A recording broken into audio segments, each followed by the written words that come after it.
도쿄의 변두리 작은 집에서 어느 가족이 살고 있습니다. 평범해 보이지만 이들은 혈연으로 맺어진 가족이 아닙니다. 그럼에도 이들은 웃고 울고 서로를 위로하며 살아갑니다. 도대체 이들은 어떤 관계일까요? 그리고 과연 어떻게 고레에다 히로카즈 감독은 이런 가짜 가족을 통해서 진짜 가족보다 더 깊은 울림을 만들어낼 수 있었을까요? ほら見てみろ全然見えない見えねえけど音だよ 영화는 도둑질로 시작합니다. 아버지 같은 존재 오사무와 소년 쇼타가 마트에서 라면과 생필품을 훔치며 생활을 이어갑니다.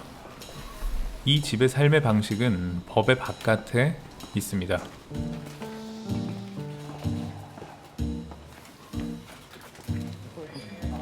그러던 어느 겨울밤, 이들은 추위에 떨고 있는 소녀 유리를 발견합니다. なあコロッケ食べるコロッケ食べるか 결국 그들은 그 소녀를 집으로 데리고 옵니다. ユリだって。 따뜻한 밥을 주고 옷을 입히고 잠자리를 내어줍니다. 年寄りの年金当てにして会社なしうるせえ 내일 돌려보내면 되지라고 했지만 그렇게 하루가 지나고 또 하루가 지나면서 유리는 가족의 일원이 됩니다. 이 집에는 오사무와 아내 노부유, 할머니 하츠에, 소녀 아키, 소년 쇼타, 그리고 이제는 유리까지. 혈연은 아니지만 이들이 함께 보내는 일상은 그 어떤 가족보다도 따뜻합니다. 무더운 여름날 옥수수를 나누고 바닷가에서 웃으며 시간을 보내고 소소한 행복을 함께 나눕니다. 하지만 균열은 조금씩 드러납니다. 이 가족은 할머니의 연금으로 연명하며 부모는 불안정한 일용직 노동을 하고 있죠. 그리고 아이들을 도둑질에 끌어들이는 방식은 점점 위험을 키워갑니다.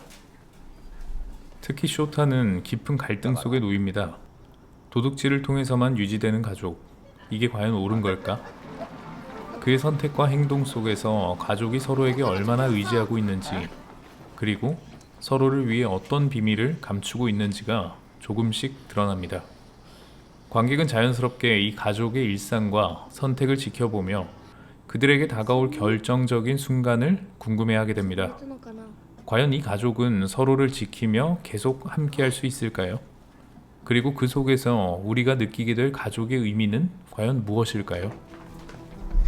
이 영상은 제가 어느 가족을 보며 우리가 놓치기 쉬운 일상 속 작은 순간들과 그 속에서 피어나는 가족의 의미를 함께 느끼고 싶어서 제작했습니다. 잠시 영상을 멈추고 121분 동안 고레에다 감독이 전하려 한 영화 속 가족의 이야기를 따라가면서 그들이 함께 웃고 울며 맞이하는 선택의 순간들을 직접 경험해 보시길 바랍니다. 고레에다 히로카즈 감독은 원래 다큐멘터리 감독이었습니다. 그래서 그의 영화에는 늘 관찰자의 시선이 깔려있죠. 그 시선은 인물들을 평가하거나 판단하지 않고 단순히 있는 그대로를 담아냅니다. 관객은 마치 카메라 뒤에서 인물들의 삶을 조용히 들여다보는 듯한 경험을 하게 됩니다. 어느 가족에서도 카메라는 문틈 너머, 창가 너머에서 인물을 포착합니다. 좁은 집 안에서 주고받는 짧은 눈빛, 손짓, 잠깐의 침묵, 방 안을 오가는 걸음 하나까지 사소하지만 의미 있는 순간들이 모여서 가족 간의 유대와 관계를 자연스럽게 보여줍니다. 심지어 집 밖의 풍경과의 시선 연결, 방 안에 흩어진 사물 하나까지도 인물의 내면과 감정을 시각적으로 전달하는 중요한 장치가 됩니다. 고레에다 감독은 아동 배우들에게 전체 대본을 제공하지 않고 상황만 알려준 채 즉흥적인 반응을 이끌어냅니다.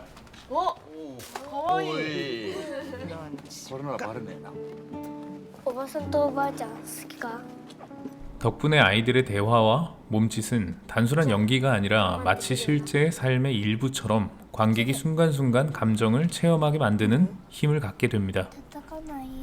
그의 영화에서 카메라의 움직임과 앵글은 안정적이면서도 미묘한 변화를 줍니다.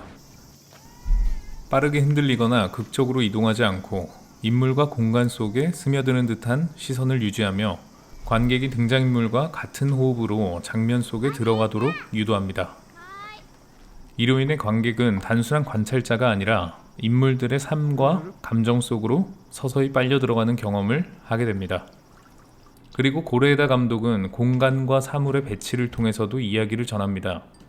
좁은 집안, 창문으로 들어오는 빛, 방 안에 흩어진 장난감과 옷까지, 심지어 문틈 사이로 비치는 외부 풍경까지 모든 것이 인물들의 감정과 관계를 보여주는 장치로 작용합니다.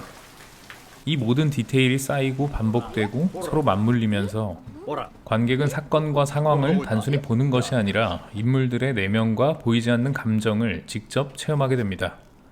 사소한 일상과 몸짓, 침묵과 시선이 모여서 결국 심리적 여운과 정서적 공감을 구축하는 것이죠. 이처럼 고레에다 감독의 연출은 보이는 것과 보이지 않는 것, 사건과 감정, 말과 침묵을 하나로 엮어내는 정교한 구조입니다. 관객은 그 속에서 스스로 감정을 느끼고 인물들의 관계와 삶의 깊이를 이해하게 됩니다. 이 작품의 출발은 실제 일본 사회의 기사였다고 합니다. 연금을 받기 위해 부모의 사망을 숨기는 이야기, 가난과 아동 방임 문제 같은 뉴스에서 영감을 받았다고 감독은 밝혔습니다.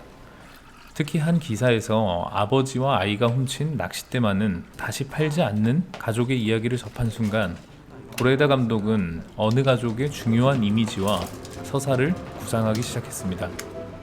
영화 속에서 유리가 가족의 도둑질을 돕기 시작하면서 린이라는 새로운 이름으로 역할을 받아들이는 장면에서 낚싯대는 단순한 도둑질 도구를 넘어서 가족의 유대와 소속감을 상징하는 오브제로 기능합니다. 마지막에 집에 낚싯대만 남겨둔 것은 감독이 직접 해석을 밝히지는 않았습니다. 그러나 많은 평론가들은 이것을 희망의 잔재 혹은 새로운 삶의 가능성으로 읽습니다. 결국 사실과 해석이 공존하는 여백이자 관객에게 열려있는 질문이 되는 것입니다.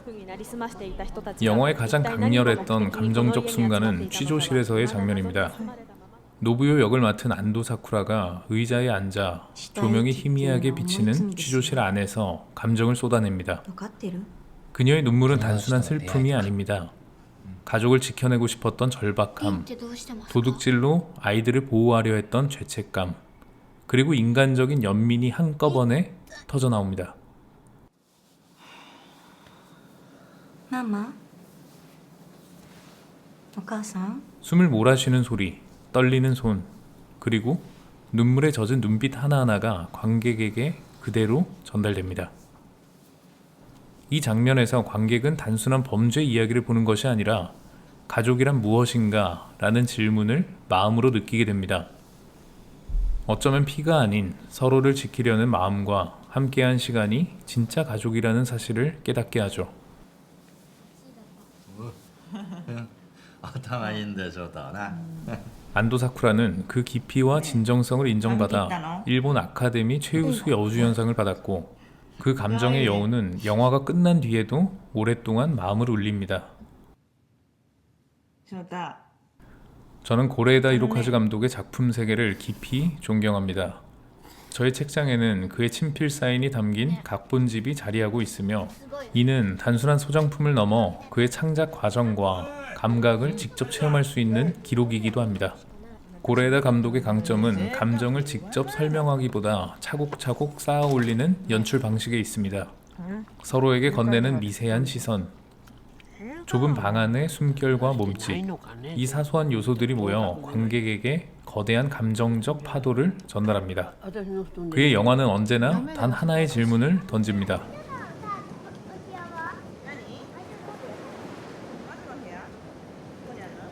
가족이란 무엇인가? 그리고 그 답은 결코 단정지어지지 않습니다. 관객은 감독이 놓아둔 여백 속에서 스스로 감정을 탐색하고 정의를 만들어가는 경험을 하게 됩니다. 고레에다 히로카즈 감독의 어느 가족. 이 영화는 단순히 사회의 어두운 단면을 보여주는 것을 넘어 우리 존재와 관계에 대한 근본적인 질문을 던집니다. 과연 가족이란 무엇일까요? 혈연으로 정의될 수 있는 것일까요? 아니면 서로의 시간을 함께 쌓아가며 만들어지는 존재일까요? 사랑과 책임, 선택과 우연 속에서 우리는 진정한 가족을 어떻게 발견하고 또 어떻게 이해할 수 있을까요? 여러분에게 가족이란 무엇입니까? 그리고 지금 이 순간 우리 곁의 사람들은 어떤 의미일까요? 오늘은 여기서 마치겠습니다. 감사합니다.